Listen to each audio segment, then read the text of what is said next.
माजी सैनिक लक्ष्मण निर्मळे यांना अखेरची सैनिक फेडरेशनकडून मानवंदना। टाकळीवाडी तालुका शिरोळ येथील सुपुत्र लक्ष्मण परशुराम निर्मळे यांचे कमांड हॉस्पिटल येथे उपचारादरम्यान आकस्मिक निधन झालं। त्यांची गावामध्ये अंत्ययात्रा काढण्यात आली। भारत माता की जय, लक्ष्मण साहेब अमर रहे, वंदे मातरम घोषणा देण्यात आल्या। लक्ष्मण साहेबांची यशोगाथा मान्यवर माजी सैनिकांनी सांगितले। सन 1989 मध्ये हे भारतीय सेनामध्ये भरती झाले। संपूर्ण देशभर त्यांनी देशाची सेवा केली। जुलै 2006 मध्ये हे सेवानिवृत्त होऊन समाजकार्याचा वसा घेतला। गावातील वृक्षारोपण मध्ये यांचा मोलाचा वाटा होता। सैनिक फेडरेशन शिरोळ तालुका उपाध्यक्ष व टाकळीवाडी संघटनेचे खजिनदार, धडाडीचे कार्यकर्ते तसेच शिवसुंदर तरुण मंडळाचे संस्थापक म्हणून त्यांनी कारकीर्द बजावली। टाकळीवाडी येथील स्मशानभूमीत त्यांना अखेरची मानवंदना देण्यात आली। सैनिक फेडरेशन सांगली जिल्हा, सातारा जिल्हा, कोल्हापूर जिल्ह्यातील आजी माजी सैनिकांच्या उपस्थितीत पार पडला। 18 ऑपरेशन होऊन सुद्धा त्यांचं कार्य निरंतर होतं।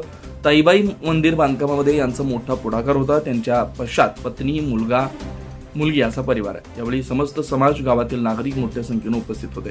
शिवार न्यूजसाठी इसाक नदाब, दत्तवाड।